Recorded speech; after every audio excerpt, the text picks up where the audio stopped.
Isang driver si Marlon sa pamilya Villacruz. Napakayaman ng mag-anak na ito at palaging may pinupuntahan kung kaya't hinahatid sundo niya ang mga ito. Nakakapagod man, ngunit malaki naman ang kanyang sinasahod. Sulit na sulit ang kanyang tinatrabaho sa madaling salita. Kapag may mahalagang okasyon na pinupuntahan ay may malaking bayad rin sa kanyang overtime. Hindi kasi siya po pwedeng umuwi hanggat hindi pa niya nasusundo ang mag-anak. Isang malaking biyaya na hulog ng langit para sa kanya ang pamilya Villacruz. Kaya naman nagtatrabaho siya ng maayos rito. Isang araw ay dumating ang hindi inaasahan. Dito masusubok ang katatagan ni Marlon upang harapin ang matinding pagsubok. Paano ba naman kasi? Nagkasakit ang kanyang ina at walang ibang pupwedeng mag-alaga nito kung hindi siya lamang. Dahil dito ay pansamantala siyang nag-leave para alagaan ito. Mabuti na lamang ay pinayagan siya ng kanyang mga amo. Marunong rin naman kasing magmaneho ang mga ito kaya nga lang ay tinataman. Pero sa pagkakataon na ito, ay kinakailangan nilang magsipag sa pagmamaneho dahil pansamantalang mawawala si Marlon. Umuwi ng probinsya si Marlon para lamang alagaan ang kanyang ina. Meron itong leukemia nang ipatingin niya sa doktor. Pero sa mababang stage pa lamang. Kailangan talagang pagtuunan ng pansin ang kanyang ina. Samantalang siya, habang wala pa siyang trabaho, ay sumasideline na lamang siya ng mapagdidiskartehan, gaya na lamang ng pagtuturo ng Ingles sa mga Koreano via online. Mabuti na lamang ay marunong siya dito, kaya naman kahit papaano ay kumikita rin siya. May ipon rin naman siya, kaya't ginagamit niya naman ito para sa pagpapagamot ng kanyang ina. Hanggang sa isang araw, ay nakatagpo siya ng magbabantay rito. Ito ay walang iba kung hindi ang kanyang tiyahin. Kaya naman nakabalik ulit siya bilang driver sa pamilya Villacruz. Pinapadala na lamang niya ng pera ang kanyang tiyahin upang may pangtustos ito sa pang-araw-araw ng kanyang ina. Maswerte nga siya dahil dumating ang kanyang tiyahin. Matandang dalaga na ito at retirado na sa propesyon nito bilang isang guro. Labis nga itong nalulungkot ng dahil sa pagkakasakit ng kanyang kapatid. Kaya nangako ito sa kanya na aalagaan ito ng mabuti. Maging si Marlon ay gustong-gusto rin namang alagaan ng kanyang ina. Pero kailangan niyang kumita para may pangtustos siya sa pampapagamot nito. Samantala, isang gabi ay pinag-overtime siya ng anak ng kanyang amo na si Beatriz. May pupuntahan kasi itong party at siya ang magsusundo. Kaya yun nga ang bagay na kanyang ginawa. Malaki rin kasi ang matatanggap niyang bayad para sa overtime. Kaya naman hindi niya na pinalagpas pa ang pagkakataon na iyon. Sapagkat may pandadagdag niya ito sa pagpapagamot ng kanyang minamahal na ina. Gusto niyang tumagal ito sa mundo. Dahil dito, ay gagawin niya ang lahat ng makakaya niya. Pagsapit ng 2:00 ng madaling araw, ay nagpasundo na si Beatriz. Masyadong pagod ang dalaga sa naganap na kasiyahan. Kaya naman hindi niya nakausap masyado ang dalaga. Kapag pagod kasi ito at kinakausap, ay talaga namang nagagalit ito. Yun ang kanyang iniiwasan. Maayos niya naman itong naihatid sa tahanan. Natanong naman siya ng ate nito na si Ma'am Remy. Marlon, saang party ba pumunta si Beatriz? Sa mga kaibigan niya po, ma'am. Birthday po kasi ng isa niyang kaibigan ngayon. Magalang niyang tugon rito. Kaya sa kanya ito nagtanong, ay dahil pumasok na kaagad si Beatriz sa kwarto nito. Sa pagkakaalam ni Marlon, ay may samaan ng loob ang dalawa. Mas paborito kasi ni Sir Adolfo si Beatriz. Sus, makakarating ito kay Daddy. Sasabihin ko naglasing lang siya at hindi nag-aaral ng mabuti. Sambit ni Remy. Ipagtatanggol pa sana ni Marlon si Beatriz pero hindi na siya nakapagsalita dahil tinalikuran na siya nito. Narinig naman niya na tinawag siya na Beatriz sa kwarto nito. Kaya kaagad naman siyang pumunta. Nagbigay ito ng pera sa kanya dahil sa matyaga niyang paghihintay sa dalaga. Kaya naman tuwang-tuwa siya dahil doon. Pandagdag kasi ito sa pagpapadala niya sa kanyang ina. Pagkatapos nito ay umuwi na nga siya sa kanyang tinutuluyan. Nangungupahan siya malapit sa kanyang pinapasukan. Hindi kasi siya po pwedeng pauwi-uwi sa kanilang probinsya dahil ang biyahe ay umaabot pa ng 1 araw. Kinakailangan pang sumakay ng barko para doon. Kaya hanggang padala lamang ng pera ang magagawa ni Marlon. Pinoproblema niya rin kung papaano pag-aayusin ang magkapatid na sina Remy at Beatriz. Pero napagtanto niya na hindi niya na pala problema ang bagay na yon dahil driver lang naman pala siya at hindi naman siya pamilya ng mga ito. Napag-isip-isip niya na ipagbibigay alam niya na lamang ito bukas sa lalaking amo para naman ito na ang mag-ayos sa idwaan ng magkapatid. Yun nga ang bagay na kanyang ginawa kinabukasan. Ano ka mo? May tampuan sina Remy at Beatrice? Wika ni Sir Adolfo sa kanya nang sabihin niya na ang patungkol roon. Opo sir, sa palagay ko po ay nagsiselos si Ma'am Remy kay Ma'am Beatrice. Mukhang mas paborito niyo po kasi ang bunso kaysa sa panganay. Tugon naman ni Marlon. Ganun ba? Kaya pala kung ano-anong paninira na lamang ang sinasabi ni Remy kay Beatrice. Gaya kanina, sinabi niya sa akin na puro pag-iinom lamang ng alak ang inatupag ni Beatrice at hindi ito nag-aaral ng mabuti. Gaano ba yun katotoo Marlon ha? Ikaw lang naman kasi ang naghahatid sundo sa bunso ko eh. May inatinan lang po siya na birthday party kahapon ng kaibigan niya at nag-aaral naman po siya ng mabuti sir. Ganun pala. Talagang sinisiraan lang talaga niya si Beatrice. Humanda siya sa akin. Galit na pahayag ni Sir Adolfo. Pipigilan sana ito ni Marlon at baka kung ano ang gawin kay Remy, subalit mabilis na itong nakalis. Talagang gustong-gustong puntahan ang dalaga. Mabuti na lamang na narinig niya na pinapagalitan lamang si Remy. Kaya dito na lamang siya kumalma. Pero nang matapos na ang pananermo ng matanda, kay Marlon naman nagalit si Remy. Nagsumbong ka kay Dad ano?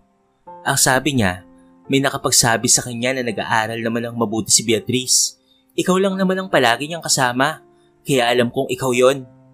May tagapagtanggol pala yung impacta na yon. Ito ang tatandaan mo ha. Sa oras na magsumbong ka ulit, ipapatanggal na kita sa trabaho mo.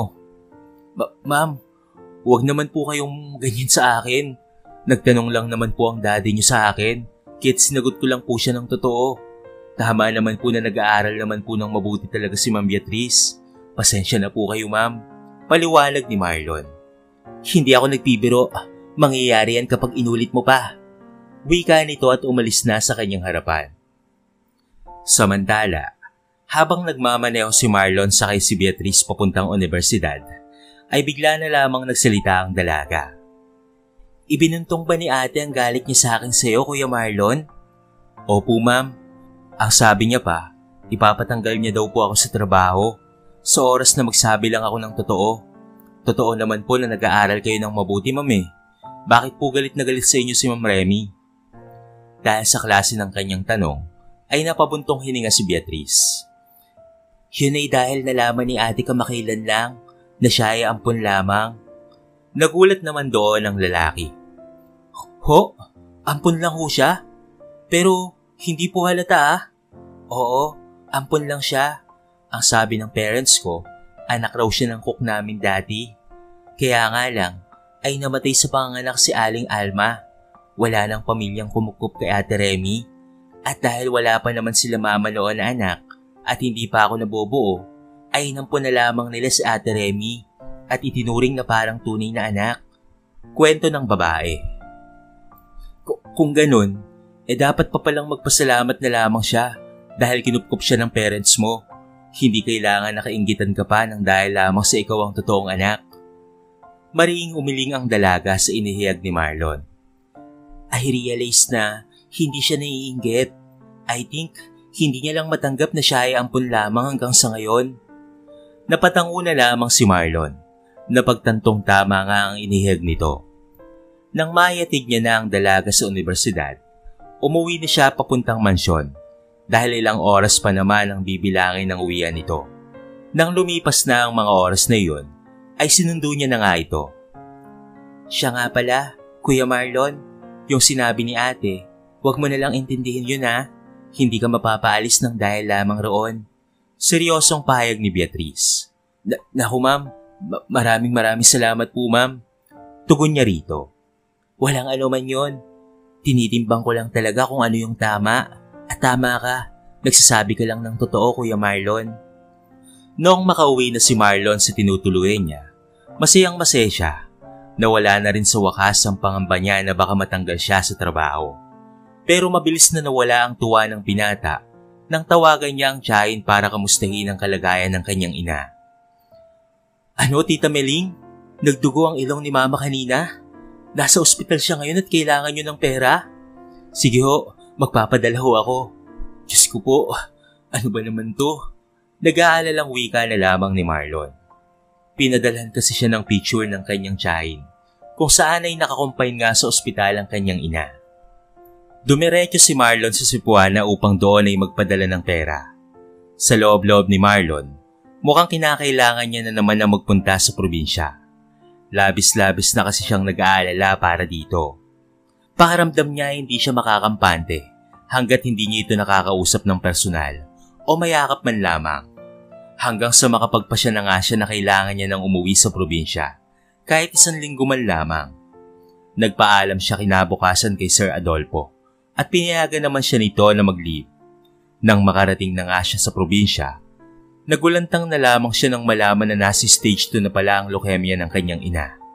At kung hindi raw magiging tuloy-tuloy ang pagkikimo nito, baka mas lalong grumabi pa raw ang karamdaman nito. Mahal pa naman ang chemo pero kailangan niyang pagsumikapan na puna ng gamutan nito. Nais niya talagang humaba pa ang buhay nito.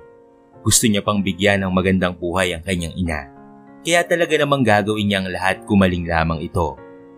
Nakiusap siya sa kanyang tiyahin na ito na muna ang magbantay sa kanyang ina. Magpapadala na lamang muli siya ng pera. Wala namang problema yon sa kanyang tiyahin. Kapatid niya ito kaya given ng alagaan niya ito. Samantalang si Marlon ay puro bale sa kanyang amo para lamang may perang maipadala sa kanyang ina. Pinagbibigyan naman siya ni Sir Adolfo. Inuunawa nito ang kanyang sitwasyon. Kahit na nahiya si Marlon na gawin niyon, ay kinakapalan na lamang niya ang kanyang mukha para lamang madugtungan pa ang buhay ng kanyang ina. Sobrang mahal na mahal niya ang kanyang ina. Ito lamang kasi ang nagtaguyod sa kanya noon. Habang umuusad ang mga araw, ay palala ng palala ang sakit ng kanyang ina. Umaabot pa nga sa punto na nahihimatay na raw ito. Pero binibili na lamang niya ang kanyang tiyahin na alagaan ito ng mabuti. Linggo-linggo rin kung magpadala siya ng pera. Kapag day off naman niya, ay tinatawagan niya ang kanyang tiyahin sa messenger. Kaya naman nakakamusta niya ang kanyang ina. Ma, kamusta na po kayo dyan? Ayos lang po ba ang lagay niyo? Tanong ni Marlon. Oo anak, kahit papaano ay hindi na ako nahihimatay. Hindi na rin nagdurugo ang ilong ko. Tugon ni Aling Glenda. Mabuti naman kung ganun ma. Kumakain po ba kayo ng sapat? Kumain po kayo ng maayos ha, para naman po makainom po kayo ng gamot. Sambit ni Marlon. Oo anak, tinatandaan ko yan. Magpagaling ka po ma, dahil ipapasyal pa kita sa ibang bansa. Hindi po ba't ayun po ang pangarap ko sa inyo? Oo anak, hintayin ko pa ang tagumpay mo sa buhay. At kung sakaling mapapaaga talaga ang paglisan ko dito sa mundo, sa kabilang buhay ko na lamang titignan yon. Kahit na hindi pa naman nangyayari yon, ay talagang labis na nasasaktan si Marlon. Ayaw niyang mawalan ng pag-asa ang kanyang ina. Ma, huwag niyo pong sabihin yan. Hindi pa kayo mawawala at aabot pa kayo ng 135 years. Matagal pa po tayong magkakasama ma. Sa totoo lang po, sa iyo lang ako humuhugot ng lakas at saka inspirasyon. Kaya pati kayo ay dapat na lumaban rin. Magpakatatag po kayo para sa akin ma. Dahil ipapasyal ko pa po kayo sa mga gandang lugar at patatayuan pa ng mansyon. Promise po yan. Maluwalo ang pahayag ni Marlon. Nakita niya na napangiti na lamang ang kanyang ina, pero mababakas sa mga mata nito na mayroong nangingilid na luha. Inagaw na ng kanyang tiyahin ng cellphone at nagsabing matutulog na raw ang kanyang ina. Sige po tita, maraming salamat po talaga sa pag-aalaga sa kanya. Araw-araw niyo po siyang painumin ng gamot ha. Oo naman, talagang araw-araw ko naman siyang papainumin ng gamot. Kung sa bagay, hindi naman kita masisisi kung bakit sobrang pag-alala mo sa mama mo. Pero huwag ka na mag-alala iho. Kahit ako ay gagawin ko ang lahat gumaling lamang ang kapatid ko. So paano yan Marlon? Papatayin ko na ang tawag ha? Ingat ka palagi dyan. Pamamaalam ng kanyang tiyahin. Napabuntong hininga na lamang si Marlon. Nag-iisip kung papaanong gagaling ang kanyang ina sa pinakamabilis na paraan. Napag-isip-isip niya rin kung papaano matutupad ang kanyang pangarap. Hanggang sa napagtanto niya na kinakailangan niya nang bumalik sa pag-aaral. Ito lang kasi ang magiging susi upang umunlad. Kaya naman ipinagbigay alam niya iyon kay Sir Adolfo. Ano ka mo, mag-aaral ka? At gusto mo na mag-part-time ka pa rin sa akin? Well, sige. Hayaan kitang makapag-aral. Matupad mo lamang ang iyong mga pangarap. Ganun pa rin naman ang sasweldoin mo kahit part-time ka lang sa akin. Mag-hire na lang ako ng isa pang driver. Naku sir, maraming salamat po Sir Adolfo. Isa na itong malaking pagkakataon para sa akin. Natutuwang tugon ni Marlon. Mabuti na lamang ay mabait ang kanyang among lalaki. Kahit pa medyo masungit itong tignan. Kaya ito nga ang nangyari. Nag-enroll siya sa isang universidad. Kumuha siya ng kursong pinapangarap niya noon pa man. Pang-umaga hanggang tanghali lamang ang kanyang trabaho. Samantalang tanghali hanggang alas 6 ng gabi ang oras ng kanyang pag-aaral. At dahil sa pagiging working student niya at hindi na maghapon sa pagiging driver, kinalaunan ay may magaganap pala na hindi inaasahan. Isang gabi, tumawag sa kanya si Beatrice. Mababa ka sa boses nito ang sobrang takot. Ma'am Beatrice, ano pong problema? Bakit po kayo napatawag samantalang oras na ng gabi? Pagtatakang tanong ni Marlon. Yung bagong driver na nagsunto sa akin, parang manya Kuya Marlon. Teka, bakit mo naman yan nasabi Ma'am Beatrice? Nakikita ko kasi sa mirror ko Kuya Marlon, tumitingin siya sa akin sa oras ng traffic, tapos may ginagawa pa siya. Grabe naman yung Aldrin na yan. Ipaparating mo ba yun kay Sir Adolfo? Hindi pa, pero bukas ay ipaparating ko na kay Daddy yun. Ganun na nga lang ang dapat mong gawin Ma'am Beatrice, tugon ni Marlon. At doon na lamang nagtapos ang kanilang pag-uusap. Dito napaisip si Marlon kung ano kayang klaseng driver ang Aldrin na iyon at kung saan ito nakuha ni Sir Adolfo. Kinabukasan, nalaman niya na inalis na si Aldrin ni Sir Adolfo. Nakapagsumbong na pala si Beatrice. Hayop yung lalaking yun ah. Hindi ko akalain na ganoon pala siya. Kinuha ko pa naman siya sa kakilala ko. Mabuti na lamang ay nagsumbong kaagad si Beatrice. Kahit hindi nagtagal ang kahayupang ginagawa niya. Sabit sa kanya ni Sir Adolfo habang pinagmamaneho niya ito patungo sa kumpanya nito. Kung ganun sir, mag-hire na lang po ba kayo ng panibago? Sana po yung mabait at mapagkakatiwalaan. Ipa-screening niyo po sir, para talagang masala siya. Payag ni Marlon sa matandang lalaki. Tama ka Marlon, yun nga ang gagawin ko. Tugon sa kanya nito. Pero alam mo ba Marlon, noong tinanggal ko ang Aldrin na yon, masamang-masama ang loob niya sa akin. Hindi man siya nagsalita ay alam kong galit na galit siya sa akin. Nako, huwag niyo na lamang pong intindihin yun sir. At least ay nakaalis na po ang kumag na yon. Dahil dito ay napatango na lamang ang matandang lalaki. At makaraan ng 1 oras at kalahati ay naihatid niya na nga sa kumpanya sa Sir Adolfo. Kaya naman umuwi na siya. Ipagdadrive na lamang raw siya ng pinsan nito mamaya. Bago siya umuwi sa kanyang tinutuluyan, nakita niya si Aldrin na nakatunghay sa tahanan ng pamilya Villacruz. Hindi niya alam kung ano ang iniisip nito. Minamanmanan niya ito at mabuti na lamang ay hindi ito nagtagal at umalis na rin ito. Kaya naman umalis na rin siya. Hanggang sa dumating ang hindi inaasahang pagkakataon kung saan ay muling tumawag si Beatrice sa kanya noong gabing iyon. Kuya Marlon, tulungan mo kami. Nasusunog ang mansyon at natrap kami sa loob. Napakalakas ng apoy. Humingi ka ng tulong sa mga bumbero, kuya. Pakibilisan po. Parang ahwa mo na. Umiiyak na sabi ni Beatrice. Natataranta na ng sobra sa mga nagaganap. Sige ma'am. Huminahon lang po kayo dyan. Tatawag po ako ng bumbero at bibilisan ko lang po. Huwag po kayong mag-alala. Maaapula rin yan kaagad. Nagkukumahog na wika ni Marlon. Hanggang sa gumawa na siya ng aksyon. Hindi niya lubos akalain ang pangyayaring iyon. Ipinarating niya nga ito sa mga bombero hanggang sa maagap naman itong nagtungo sa lokasyon. Nailabas na ng mga bombero sina Sir Adolfo, Madam Cynthia at pati na rin si Remy. Kaso nga lang ang problema ay si Beatrice. Hindi mapasok-pasok ang kwarto nito dahil sa talagang malala na ang apoy. Kaya naman si Marlon na ang nagboluntaryo na pumasok sa kwarto nito. Kahit papalagay sa peligro ang kanyang buhay. Pinigilan siya ng mga bombero.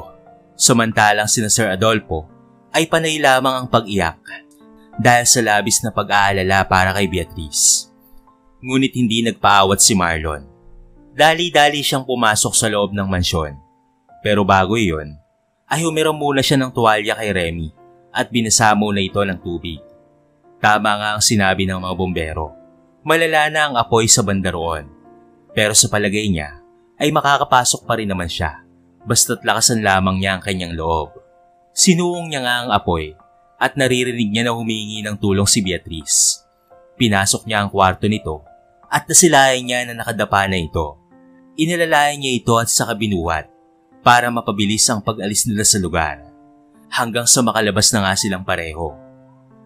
Nagpalakpakan naman ang mga bombero at naiyak naman sa tuwa ang pamilya ni Beatrice at niyakap ito ng mahigpit. Labis-labis ang pasasalamat ni Sir Adolfo kay Marlon dahil sa ginawa nitong kabayanihan.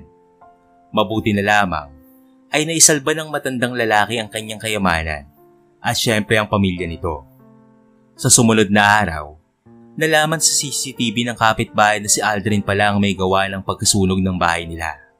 Napag-alaman na adik pala ito at talagang manyakis kaya't pinakulong ito ni Sir Adolfo. Sisiguraduhin niya na habang buhay na itong mabibilanggo.